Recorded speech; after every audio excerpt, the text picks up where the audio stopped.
Stephen Squibbs presents this month's board certification tip. And our next guest for our board certification tip video is Jacksonville attorney Jay Henderlite. Jay, are you with us? I'm with you. Thanks for having me. Jay, congratulations. Jay has been an attorney here in Florida since 2011.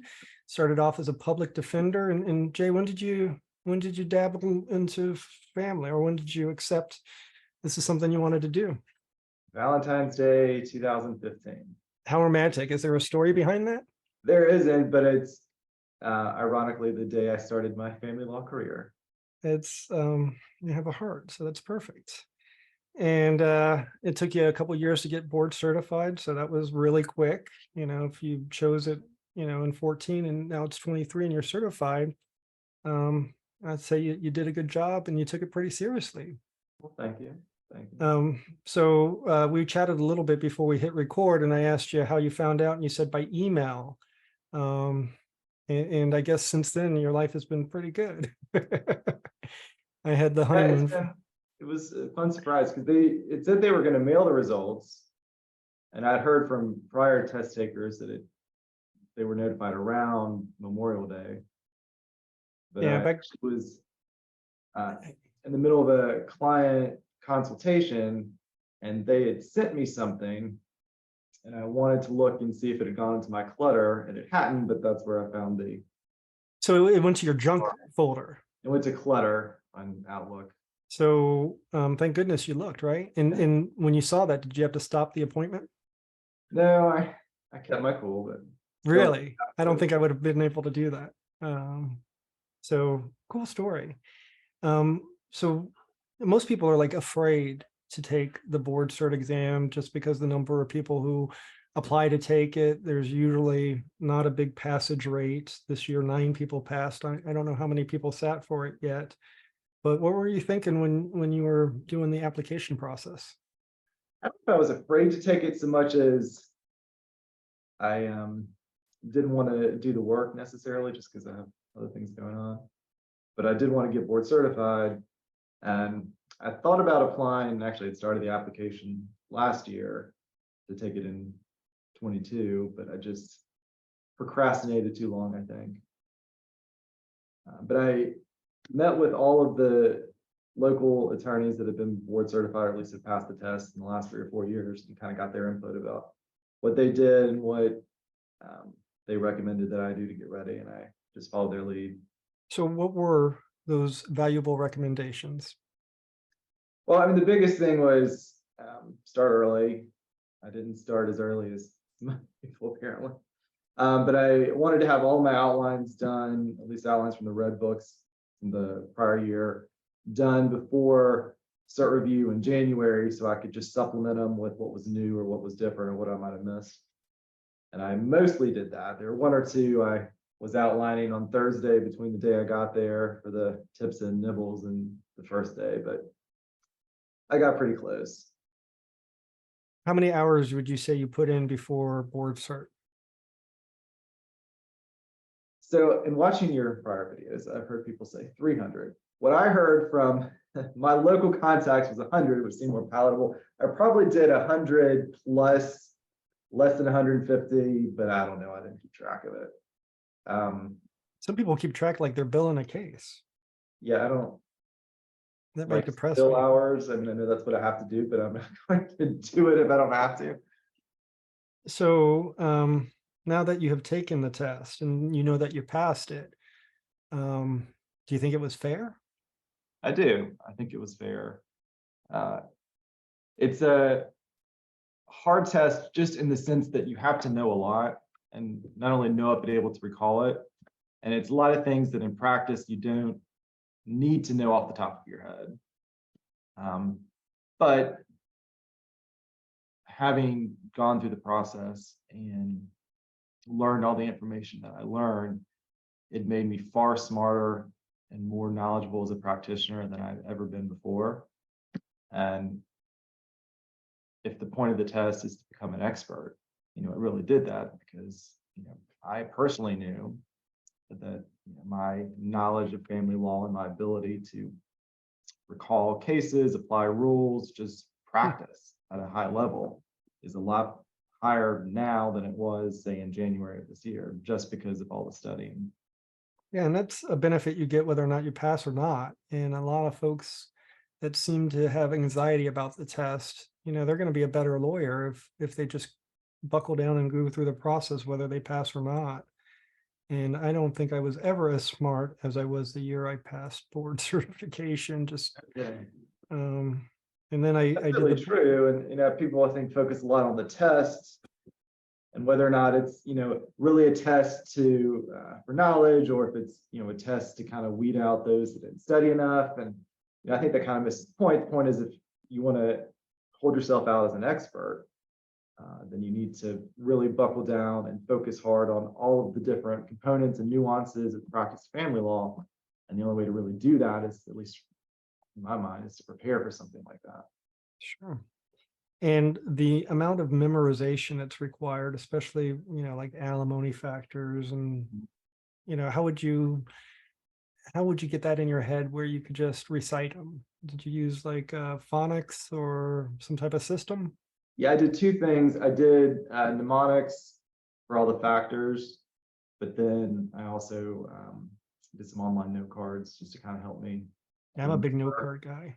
So, I mean, that was sort of phase one, but I think the one thing I did that saved me probably a lot of time is I realized if I was just going to study note cards and just try to go over in my mind and memorize or say out loud the factors or whatever, that was going to take me a really long time. So I ended up writing a bunch of hypotheticals and going, I think Fox Miller had said something that board cert about, this is how they get you. And so I wanted to think, what could the possible sort of traps be, or the, hypothetical questions they might ask that are sort of tricky. So if I uncover them and then gear essays toward them, that would help me, one, learn the things that I think they're going to test on, and then two, help me just with my memorization, because I'm just practicing answers. I'm going to learn it faster than just sort of saying them out loud from note cards. Yeah, just the act of writing an outline on a subject helps me memorize it. And, every month I go through all these published opinions and I write out, the holding of the case. And just by doing that, it forces this material to stick in my head. So you looked at the board cert books. How did you get a hold of the core and the subcore areas? How did you know? Did you just rely on the red books, or what other materials did you use? Well, I started with red books from 22 board cert review course and outlined those. And then when I got to the 2023 review course, I did outlines based on presentations and then what was new, just sort of supplemented. And then I got the green books from Florida Law Weekly and read those, did kind of what you just said, wrote out the case name and the holding for the cases that I thought they would test on, and if they were interesting facts, I wrote one or two words so I would associate that case with that set of facts. I'd heard them say that you don't need case names, but if you put case names in, it may get you an extra point. And I'm pretty good at remembering stuff like that, so I figured that would be an easier way to get a point. Yeah, but if you get it wrong, study more obscure areas of law that they might test on, but it may not be that beneficial to me. When you were approaching the test, where'd you take it? Tampa? No, I took it right here. In Jacksonville. Was it at a hotel? No, it was at my desk. Oh, that's a lot different. So you had a proctor watching you at your desk. Right. And so you have your camera activated, and are you allowed to leave the screen? What's the etiquette like for that? I don't think so. I mean, you have to stay looking forward. I remember once I was thinking about an answer and I felt my eyes wander, and I went back and said, you get paranoid. Right. But they didn't say anything. But there really is kind of a time crunch, at least there was for me. So I was really focused on getting the answers on paper, getting them written. So I didn't really have time to worry about looking around or moving or anything like that. So you pretty much used all the time that was allocated. I did. I had heard somebody say that the first time they took it, they had a lot of extra time. They thought they did well, and then they went and looked and realized they missed a lot of things. And so if you're finished early, you're probably missing something. I finished early, and then you have this whole second guessing and reviewing, and usually your gut is, for me, my gut is usually right, and if I think about something, I usually talk myself out of the right answer. So I was kind of tortured having some extra time because I didn't know what I should do. So I didn't have a lot of extra time anyway. I did have enough time, I think, for most of the sections to kind of go back and look. And there were a few times I would add in what I'd already done. But I don't remember rewriting an answer. I do remember, I forget which question it was, but I wanted to add a line or something about not unless the wife has received substantial assets, but it ended right when I was typing. So it ended with not unless the wife has received substantial ass. Hoping that made somebody laugh. Some implants or something. You got to come down to South Florida. That's where it's like a reality here. Right. Welcome to Miami. So like, is this something you would recommend to other people to do? And if so, why? Absolutely. I mean, I think more than anything, what I got out of it was it made me a better lawyer, a better practitioner. Just forced me to really learn all of the aspects of our area of practice. There are a lot of lawyers, and I used to be one of them, where you know enough to be dangerous, and what you didn't know, you go and look it up and pull cases, and that's all fine. And a lot of people are successful doing that, but there were a lot of things that I thought I knew that I didn't actually know, or I wasn't doing correctly. A lot of rules that are useful to know and implement. And also there are a lot of things that other people do, or that the judges sort of accept as status quo, that aren't really what we're supposed to be doing. And things always change. It's And rules things are. always change. My board cert test probably looked a lot different than yours. Yeah, and we'll see what happens next year. But I did mine in a blue book. So that's when they summoned us to one location in Florida, and we all sat and they mixed us with other people, other board certification sections. So the person next to you wasn't taking your test. So there's no cheating opportunity. And back then, typing on computers was a new thing. And people were scared of that because their computers were getting locked up. So I did my board cert test in blue books like law school, but that was back in 2004. So it's been a couple of years, and technology, and now look at what Zoom has done to our industry and electronic filing, and there's so much change happening. But the test is still hard, and there is still kind of a low passage rate. So the fact that you made it on your first time, huge kudos to you, Jay. Good job. Well, thank you. Thank you. So I think I wouldn't make it on my first try. I totally expected to. Yeah, that's like a good expectation to have, that you're just doing this to learn the test. That's what I did, and I was surprised to pass it my first time too. And I had the benefit, I was 5 years out of law school when I took it, so having that board cert really helped establish myself. So not only do you have to pay more in your malpractice insurance, but you get some benefits too.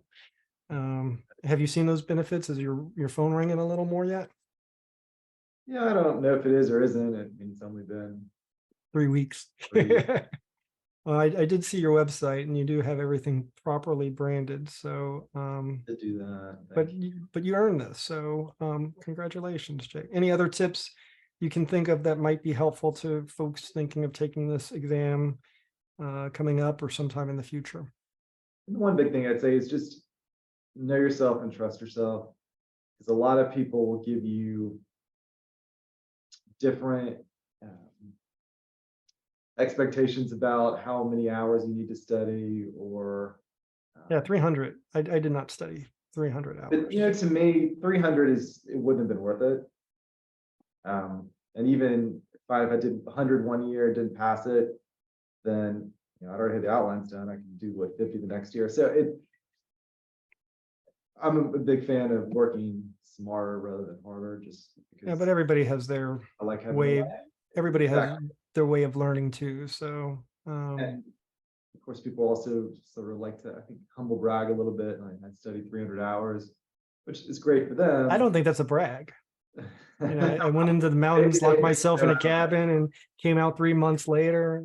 But the point is, it doesn't have to be something completely crazy. I mean, I didn't lose really any revenue when I was studying. I was studying weekends, and I did have a 4-day trial that ended up getting continued, which was good. So I had some extra time that entire week to kind of study and supplement. But it was doable. It wasn't the most fun I've ever had in my life, and there are probably things I would rather have been doing, but it was worth it.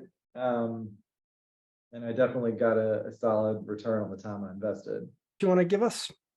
I don't think so. Well, thank you so much for spending some time with us and sharing your wisdom. And again, congratulations on this epic career achievement. Well, thank you. I appreciate it. That brings us to the conclusion of this quarter's episode of Stevens & Stevens Family Law CLE. Remember, all proceeds from this project benefit the Center for Child Counseling. We truly appreciate your support. We will see you next quarter. Till then, do something that matters.